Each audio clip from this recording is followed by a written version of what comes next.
নমস্কার, ভাগ্যবার্তা অনুষ্ঠানে আপনাদের সকলকে। দেখুন, জ্যোতিষশাস্ত্রের একটা চ্যাপ্টার, একটা অংশ কিন্তু নিউমারোলজি। এই নিউমারোলজি আমাদের জীবনের অনেক ঘটনা কিন্তু মিলিয়ে দেয়। প্রতিকারের ব্যাপারটা আলাদা, প্রতিকার সম্বন্ধে আমি আপনাদের পরে আলোচনা করব। নিউমারোলজিতে প্রতিকার অবশ্যই আছে। সবথেকে ভালো প্রতিকার যেটা, সেটা আপনার হচ্ছে জ্যোতিষশাস্ত্রের ওপরে, মানে হরস্কোপ টিকুজি কুষ্টির ওপর। বুঝতে পেরেছেন ব্যাপারটা?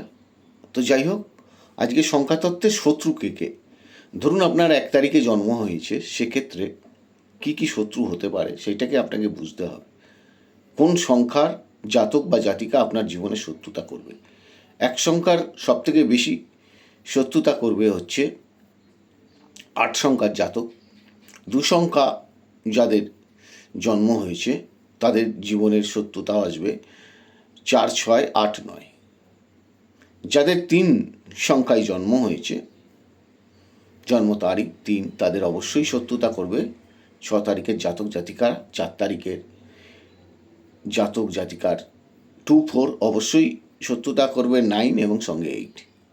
4 তারিখের জাতক জাতিকাদের ক্ষেত্রে 2, 4, 8, 9 অবশ্যই শত্রুতা করবে।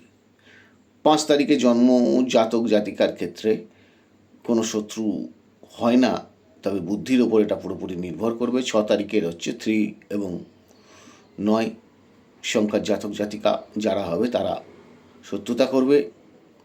7 তারিখের জাতক জাতিকাদের ক্ষেত্রে অনেক শত্রুতা কম থাকে। 8 তারিখের হচ্ছে 1, 2, 4, 9, 8 এই তারিখে যাদের জন্ম হয়েছে তাদের ক্ষেত্রে শত্রুতা হবে। এবং 9 তারিখের হচ্ছে 2, 4, 6 এবং 8, 9 শত্রুতা করবে। এই দিকগুলো আপনারা নজর রাখবেন এবং প্রতিকার আমি এরপরে বলবো, সেটা টিকুজি কুষ্টি হাতের ওপরে। ভালো থাকুন, সুস্থ থাকুন, জয় মাতারা।